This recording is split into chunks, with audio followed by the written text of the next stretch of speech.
గత సంవత్సరం అంటే 2024 సంవత్సరంలో మే నెల 29వ తారీఖున ఒక హత్య జరిగింది హిందూపూర్లో. సంపత్ అని సంపత్ కుమార్ అని చెప్పి ఎన్ఎస్ఏ నేషనల్ కోఆర్డినేటర్ని చంపేశారు. దారుణంగా, అతి దారుణంగా చంపేశారు. గొడ్డలతో నరికేసి ముఖం మీద అన్ని చాలా దారుణంగా చంపేసి పొలాల్లో పడేశారు. పడేస్తే ఆ కేసు నేను ఇమీడియట్ గా బర్రెలు అయిపోవడం వల్ల నాకు బాగా క్లోజ్ సంపత్ కుమార్.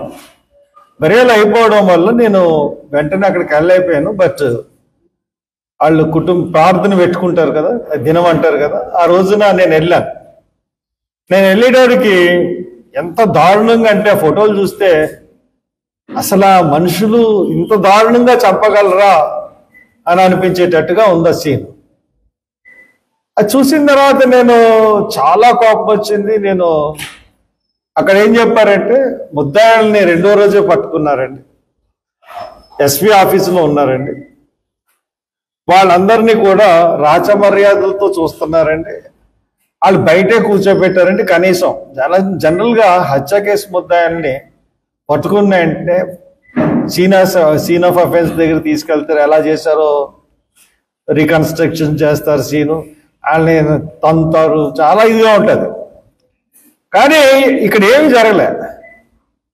ఇమీడియట్గా నాకు ఇవన్నీ తెలిసిన వెంటనే నేను పక్కనే ఉన్న హిందూపూర్ పోలీస్ స్టేషన్కి నేను వెళ్ళాను. ఆ సిఐ దగ్గర అది ఒక 200-300 మంది ధర్నా అది చేసి గట్టిగా సిఐని నిలదీస్తే నీళ్ళు నవ్వలేండి. అరెస్ట్ చేసామంటే నిజమేనండి, మరి ఎందుకు అరెస్ట్ చూపించలేదు? మీరు వారం రోజులు అయింది వాళ్ళని పట్టుకుని మీరు ఎందుకు అరెస్ట్ చూపించలేదు అని అడిగినప్పుడు సరైన సమాధానం చెప్పలేకపోయాడు. వెంటనే నేను ఎస్పీతో మాట్లాడాను. ఎస్పీ నుంచి సరైన సమాధానం రాలేదు. నేను గట్టిగా మాట్లాడి ఇంకా అక్కడి నుంచి వచ్చేసాను. వచ్చేసిన తర్వాత దీంట్లో ఈ సంపత్ కుమార్ అడ్వకేట్, నేషనల్ కోఆర్డినేటరే కాకుండా, ఎన్ఎస్ఏ నేషనల్ కోఆర్డినేటరే కాకుండా అడ్వకేట్. అక్కడ శ్రీకాంత్ అనే ఒక అతను ల్యాండ్ లార్డ్ ఉన్నాడు. అతనికి కొన్ని భూములు ఉన్నాయి. ఇప్పుడు ఎవరైతే మనం మాట్లాడుకుంటున్నామో ఈ కేసులో ప్రధాన ముద్దాయి, సైలెంట్గా ఉండండి అమ్మా, ఈ కేసులో ప్రధాన ముద్దాయి కేసీ కృష్ణారెడ్డి అని చెప్పి అతను ఇంతకుముందు పబ్లిక్ ప్రాసిక్యూటర్ చేశారు. అతను ఇతన్ని ఈ శ్రీకాంత్ ఆస్తుల విషయంలో శ్రీకాంత్కి కేసీ కృష్ణారెడ్డికి కొంత డిస్ప్యూట్ ఉంది. అతని కేసుల్ని కోర్టులో ఎవరూ తీసుకోవట్లేదని చెప్తే ఈ శ్రీకాంత్ సంపత్ ఫ్రెండ్ అవడం వల్ల కేసులు తీసుకున్నాడు. తీసుకుని వాదించడం వల్ల పోలీసులు కూడా సంపత్కి ఈ కేసులు తీసుకోవద్దు అని చెప్పేసి కేసీ కృష్ణారెడ్డి తరఫున పోలీసులు కొంత వాళ్ళకి ఇన్ఫ్లుయెన్స్ చేశారు. వెళ్ళలేదు. పోలీసుల మీద కూడా సంపత్ తిరుగుబాటు చేశాడు. సంపత్ ఆర్గనైజేషన్లో రాహుల్ గాంధీకి కూడా పరిచయం ఉన్న వ్యక్తి. చాలా మెల్లుగా డెవలప్ అవుతున్న స్టేజ్. బిఎల్ చదువుకున్నాడు, అడ్వకేట్, ప్రాక్టీసింగ్ అడ్వకేట్. ఇవన్నీ ఉండగా అతన్ని కేరళ ఇన్ఛార్జ్ కింద వేసాడు. కేరళ ఇన్ఛార్జ్ కింద వేస్తే ఆ కేరళ ఇన్ఛార్జ్ వెళ్ళాడు. అతను అక్కడ కేరళలో త్రివేంద్రంలో ఉంటే ఇక్కడ ఒక దొంగ కేసు పెట్టారు మే నెలలో. మే 26, 27 రిజిస్టర్ చేసి, మీరు అర్జెంటుగా ఈ కేసు పెట్టారు మీ మీద, అర్జెంటుగా రండి అని చెప్పి విపరీతమైన ఒత్తిడి తీసుకొచ్చాడు. తను వచ్చాడు. 27వ తారీఖున వచ్చాడు. 27 వచ్చి 28 కోర్టుకు అటెండ్ అయ్యాడు. 27 కోర్టుకు అటెండ్ అయితే నెక్స్ట్ డే బెయిల్ పెట్టుకోమని ఆవిడ స్టేషన్ బెయిల్ కింద ఇచ్చేసింది. అయితే ఇప్పుడు ఎలక్షన్ టైం, ఏ గవర్నమెంట్ కూడా లేదు.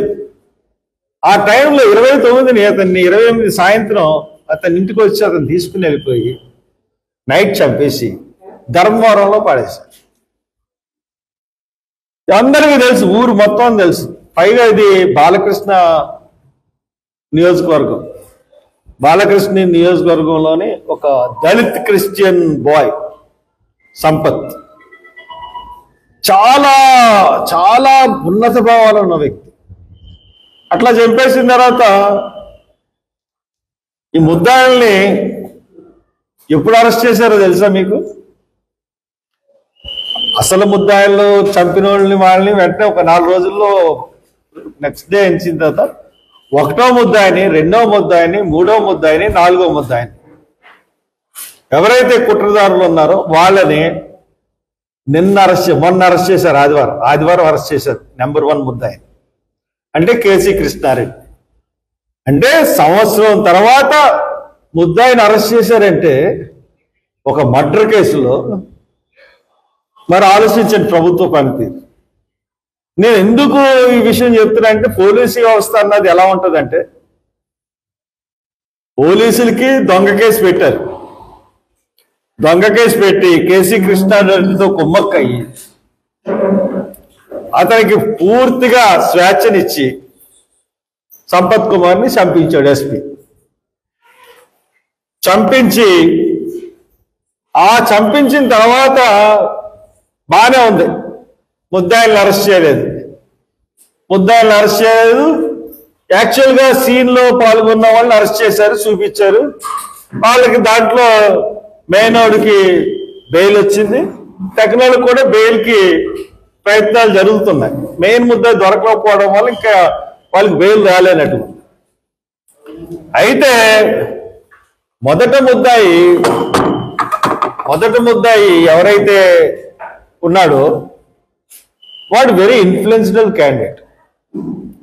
మన తెలుగుదేశం గవర్నమెంట్లో అడ్వకేట్ జనరల్కి ఫ్రెండ్ అంట. దాంతో అతను పిటిషన్స్ హైకోర్టులో, సుప్రీంకోర్టులో స్పెషల్ లీవ్ పిటిషన్స్, ఇలాగ ఎన్నో పిటిషన్లు వేసుకుంటూ అరెస్ట్ అవ్వకుండా, పోలీసులు దొరకకుండా, పోలీసులకు తెలిసి అతను ఎక్కడున్నారు. పోలీసులు ఎస్పీ 5 రోజుల్లో మారిపోయాడు. ఈ కేసు అయిన తర్వాత ఒక వారం 10 రోజుల్లో మారిపోయాడు. ఇప్పుడున్న ఎస్పీ గారే వచ్చారు. అయినా ఆవిడేం పట్టించుకోకుండా అలా తాత్సరం చేస్తే, ఈ కేసీ కృష్ణారెడ్డి ఏం చేశాడంటే హైకోర్టులో ఒక పిటిషన్ వేశాడు. ఆ పిటిషన్లో ఏమనేసాడంటే, నాకు సంపత్ కేసుకి సంబంధం లేదు, కేరళలో ఉంటున్న సంపత్ని పోలీసులు నాన్ బెయిల్ సెక్షన్స్ ఉన్నాయని చెప్పి రప్పించి పోలీసులే చంపేశారు, నాకు సంబంధం లేదు, పోలీసుల మీద ఇన్వెస్టిగేట్ చేయాలి, ఈ కేసుని సిబిఐకి ఇవ్వాలి అని కేసీ కృష్ణారెడ్డి వేశాడు. అప్పటి వరకు పోలీసుల్లో చలనం లేదు.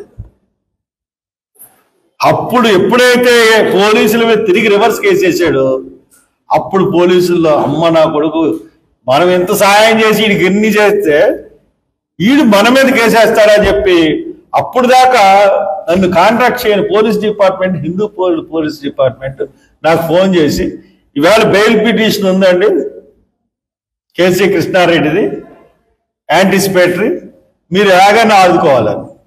నేను అప్పటికే లాయర్ని పెట్టాను. కాంగ్రెస్ పార్టీ వదిలేసింది. కాంగ్రెస్ పార్టీ పరంగా అతను ఎంతో ఉన్నత పదవి నిర్వహించినా కానీ పార్టీ పట్టించుకోలేదు. ఎందుకంటే కాంగ్రెస్ పార్టీ రాష్ట్ర నాయకత్వం ఆ తీరులో ఉంది. నేనే పర్సనల్గా తీసుకుని నేను లాయర్ని పెట్టాను. ఆ లాయర్ కూడా సలీం అని చెప్పి కోడికత్తి కేసులో వాదించిన అతన్ని పెట్టాను. అతను బెయిల్ని, యాంటిసిపేటరీ బెయిల్ని అడ్డుకున్న తర్వాత అప్పుడు పోలీసుల్లో చల్లం దిగినాయి. అప్పటి నుంచి మొదలుపెట్టారు. ఇంకా అప్పుడు వరకు కూడా పోలీసులు, ఇదే ఎస్పీ, డిఎస్పీ వీళ్ళందరూ కూడా కొత్త వాళ్ళు వచ్చారు. వాళ్ళు వచ్చిన తర్వాత వాళ్ళు ఛాయశక్తిలా ప్రయత్నించి మొన్న శనివారమో శుక్రవారమో 2 రోజుల క్రితం నాగార్జున రెడ్డి అని ఈ కేసీ కృష్ణారెడ్డి కొడుకుని బెల్గాంలో బెంగనహళ్లిలో అరెస్ట్ చేశారు. తర్వాత నిన్న కృష్ణారెడ్డి వచ్చి లొంగిపోయాడు. అంటే పోలీసు తలుచుకుంటే ఏం చేయగలదు, ఏం చేయదు. కేసుని తిమ్మిని చేయగలదు, బొమ్మని చేయగలదు. ఈ కేసు పెద్ద ఉదాహరణ. క్లియర్గా చంపేసిన సంపత్ కేసులో ముద్దాయిలను అరెస్ట్ చేయడానికి 1 year 29 ఈవేళ ఎంత అండి 26 ఇంకా 3 రోజులు అయితే అతను చనిపోయి ఏడాది క్రితం జరిగిన కేసుని నిన్న మొదటి ముద్దాయిని వాడు లొంగిపోతేనే కానీ అరెస్ట్ చేయలేని పోలీసు వ్యవస్థ. చంద్రబాబు నాయుడు గారు ఈరోజు చెప్తా ఉంటాడు పోలీసుల గురించి. ఎవరి గురించి ఉపయోగిస్తున్నాడు? పాత కేసులు తిరగదోడి అతను దేని మీద ఉపయోగిస్తున్నాడు? అతని యొక్క ఆఫీసుల మీద దాడి చేసిన వాళ్ళ మీద, అతని ఇంటి మీద దాడి చేసిన వాళ్ళ దగ్గర దొంగ కేసులు అన్నీ పెట్టి వాళ్ళకి పట్టుకోవడానికి ఉపయోగిస్తారన్నాడు. ఆయన ఏదైపోయింది. ఆ వంశీ అన్న అతన్ని చూస్తూ ఉంటే జాలేస్తుంది.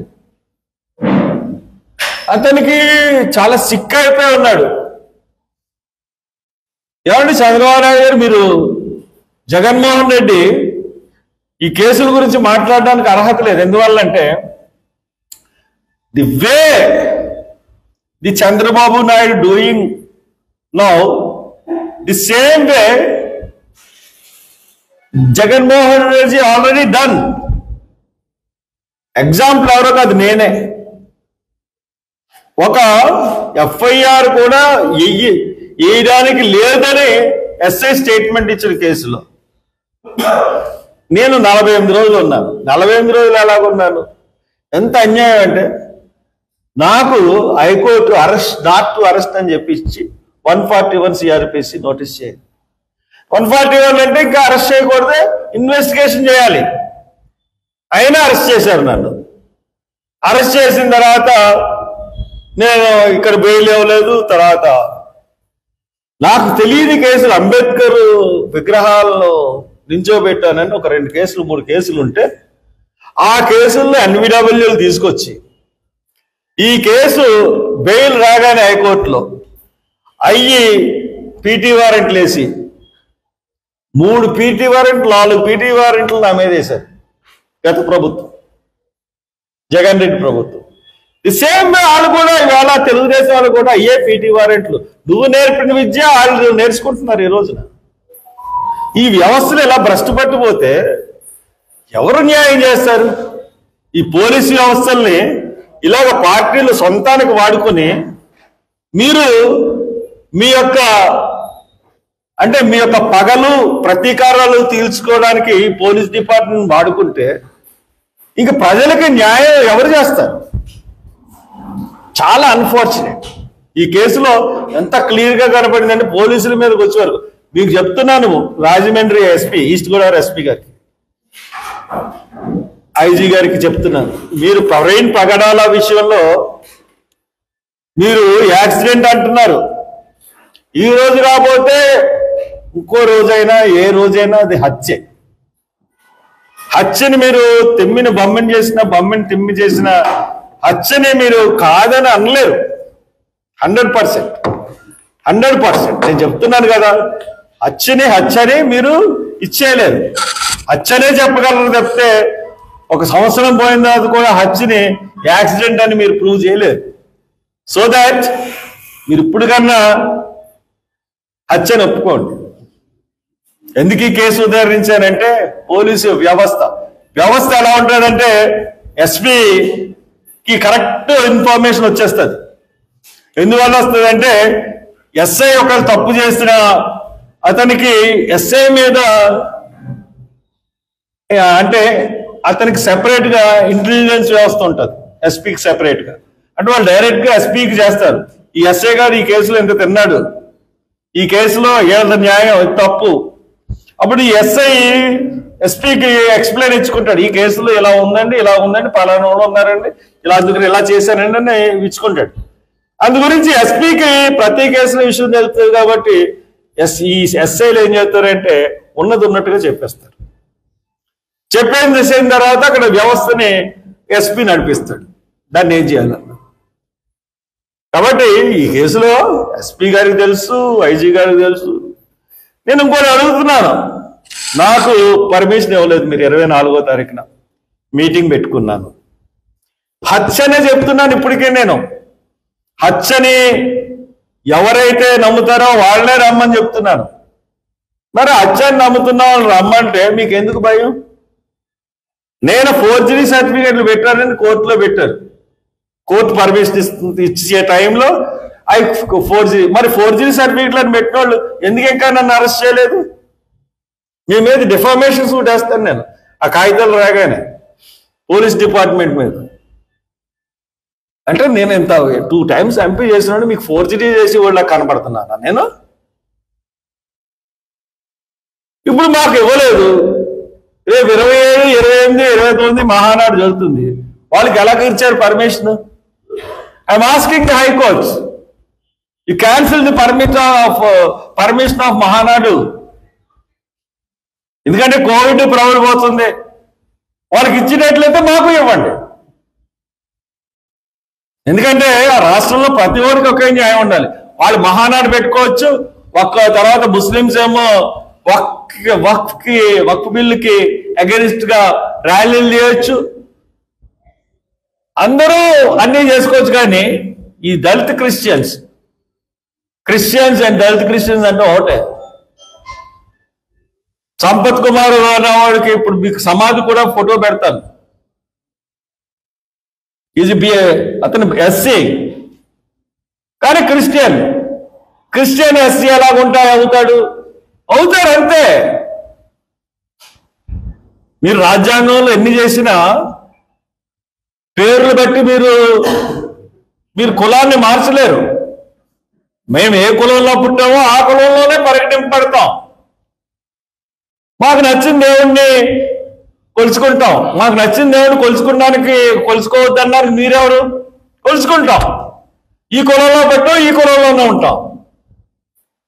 దాని గురించే కదా వాదన చేస్తున్నాడని చెప్పి ప్రవీణ్ పగడాల్ని చంపేశారు. సో దాట్ మీరు ఈ కేసుల్లో ఇప్పటికన్నా చెప్తున్నాను పోలీస్ డిపార్ట్మెంట్కి, మీరు ఎంత తప్పుడు విధానంలో వెళ్తారు, మీరు కేసుల్ని ఎలా చేస్తారు, ఎంత దారుణంగా మార్పు చేసి మాయ చేస్తారు, ఇది ప్రజలు తెలుసుకోవాలనే ఈ కేసుని ఈ రోజున చెప్పడం జరిగింది. Thank you very much.